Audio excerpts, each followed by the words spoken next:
জানো, অনেকেই আছে আমরার সমাজে যারা নাকি মেয়ে জন্মানোর সাথে সাথেই মুখটা একদম কালো কইরা লায়।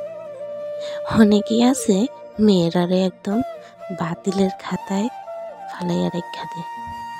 অনেকেরই ধারণা মেয়েরা নাকি বংশের বাতি দিতে পারে না, বংশের বাতি হিসেবে ছেলেদেরই বাচ্চা নেওয়া হয়।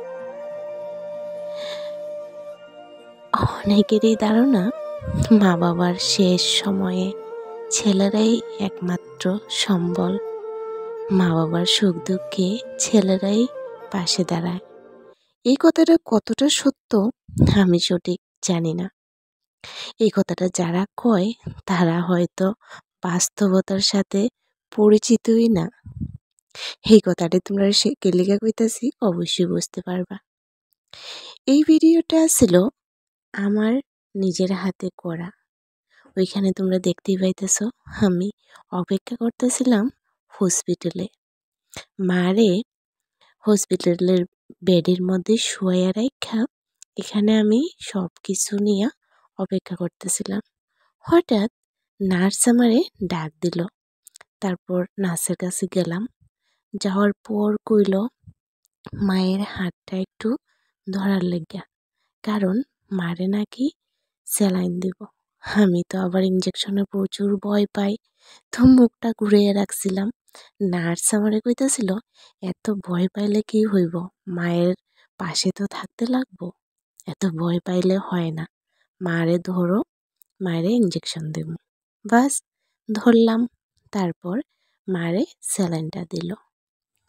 একটু সাহসী তো আমারও হইতেই লাগবো, না হইলে মায়ের মেয়ে কিভাবে হইমু। এই কথাটা কইতাছি কারণ ছোট্টবেলার থেকেই দেখে আইতাছি আমার মা কত প্রতিকূলতার মধ্যেও নিজের সংসারটারে কি সুন্দর গুছাইয়া রাখছে। কত অসুস্থতার মধ্যে আমার বাবা সারাটা জীবন কাটাইছে, আমার মা একলা হাতে সব কিছু সামলাইছে। তো এই মায়ের মেয়ে হইয়া আমারে তো একটু শক্ত হইতেই লাগবো। বিয়ের আগেও মা বাবার পাশে আসছিলাম, আর বিয়ের পরও মা বাবার পাশে সব সময় আছি, মা বাবার সুখ দুঃখে সব সময় আছি। ভীষণ ভীষণ ভালোবাসি আমি আমার মা বাবারে। এটা আমরা সামনাসামনি মা বাবারে কইতে পারি না, এটা আমরা কিন্তু সত্যি সামনাসামনি মা বাবারে কোনো দিন কইয়া উঠতে পারি না, কিন্তু আমরা মেয়েরা মা বাবারে ভীষণ ভালোবাসি। তার লাগেই তো বিয়ের পর 2022-এর দিকে আমার মায়ের পায়ে খুবই যন্ত্রণা ছিল। তো বাবার প্রচণ্ড কাশি আসছিল, তো শিলচার যাইতো, কারোরও পাইতাছিল না কার সাথে যাইব। তো আমি সাহস কইরা কইলাম চলো আমি লইয়া যাইমু। ওইখানে গিয়াই বাবার ক্যান্সার রোগ ধরা পড়ে। তো প্রায় 2 দিন ওইখানে চিকিৎসা কইরা বাড়িতে আইছি। প্রায় 2টা বছর মা বাবার পাশে থাকছি, বাবার পাশে থাকছি, এখনো মায়ের পাশে আছি। তো মায়ের স্যালাইন দিতেছে আর আমি এদিকে এখন একটু হাঁটতাছি, হসপিটাল পরিষ্কার করতেছে, মুছতেছে, তো এদিকে আইসি একটু বুঝলাম। তো এখানে বইয়া রয়েছি, হসপিটাল পরিষ্কার হইতাছে আর মুছতাছে হসপিটালটা, পুরাটা হসপিটাল মুছতাছে। তো এখন তো জুতা লইয়া হাঁটা যাইতো না, তো তারা খুলে একটু বইবার লেগে। তো মারে এখানে স্যালাইন চলতেছে আর আমি এখানে এসে বইছি। তো তোমরা শুনতেই পাইছো মার শরীরটা খুবই খারাপ, কইতাছিল যে মাথা ঘুরাইতেছে, শরীরে কিতা করতেছে। তো খুবই টেনশন হইতেছে, একলা আইসি, মারে লইয়া কি যেন হইব।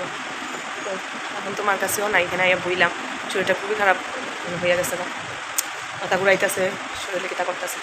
তো স্যালাইনটাও মোটামুটি অনেকটা সময় লাগবে, স্যালাইন চলতেছে, মনে হয় 1 ঘন্টার মতো লাগবে, যেহেতু আয়রনের স্যালাইন,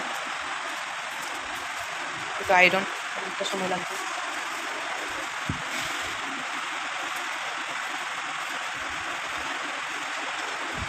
দেখতেই পাইছো পরিষ্কার করতেছে। আর এখন মোটামুটি 1টা বাজে, 1টার উপরে হইব বাজে। স্নানও করছি না, প্রচণ্ড ঠান্ডা আসলো যখন বাইরেই আইসলাম, স্নান কিছুই করছি না, ছেলেরও স্নান করাইছি না। বাবা বাড়িতে আইসলো, দেখতে আইলাম, এখন এখানে বইয়া আসছি, জানি না কয়টা বাজবো বাড়িতে যাইতে যাইতে।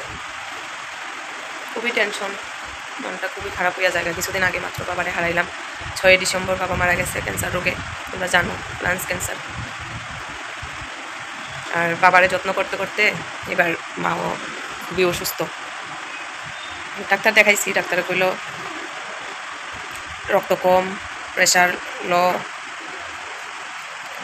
সুগার, তারপরে হিমোগ্লোবিন এগুলো টেস্ট করার লেগে কইছে, কিন্তু হসপিটালে মেশিনটি নাই, তো তার লেগে করতে পারছি না। এখন দেখি স্যালাইনটা দিয়া তারপর প্রাইভেট যদি করাই, প্রাইভেট করে আনি।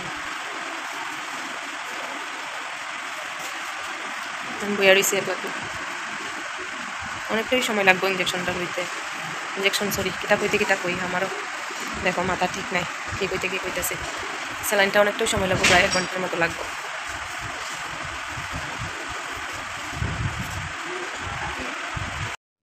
তো অনেকক্ষণ বইয়া রয়েছি, এবার চলো দেখি মার কতটুকু কি হয়েছে।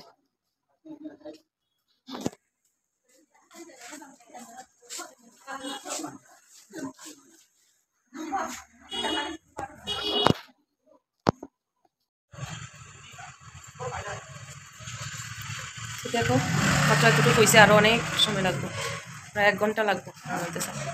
একটু করে পড়ি। তো ওই দিনটা না পুরাটা দিনই হসপিটালেই গেল।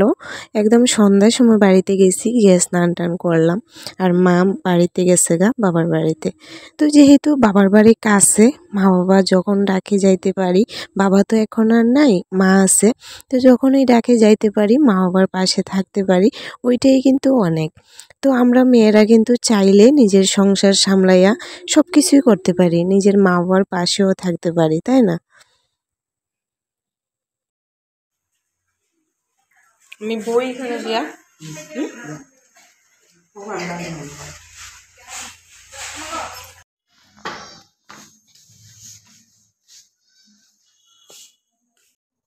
শেষ হয়েছে তো,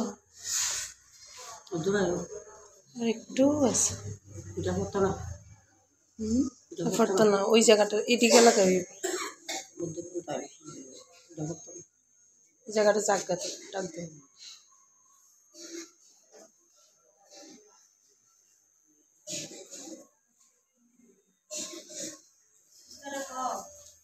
পরে দেখো না মাথা ঘুরাইবো, উঠতে যাবা গা না ফরবা একটু,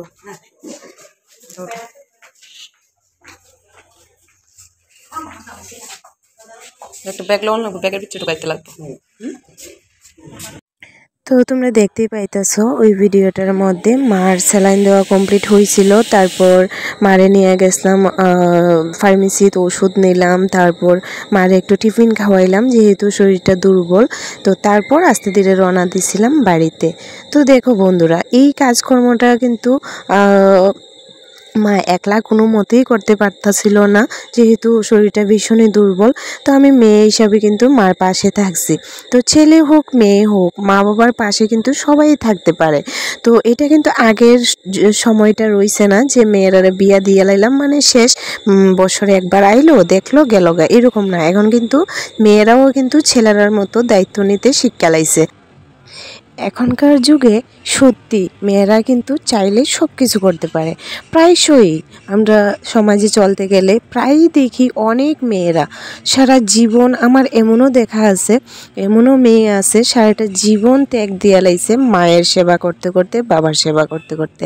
তো এইটাই এখনকার দিনের মেয়েরা চাইলে সব কিছু করতে পারে, নিজের সংসারও সামলাইতে পারে, আবার কারোর সুখ দুঃখেও পাশে থাকতে পারে, সব কিছু করতে পারে। আসলেই তো আমরা মেয়েরা মা দুর্গারই রূপ।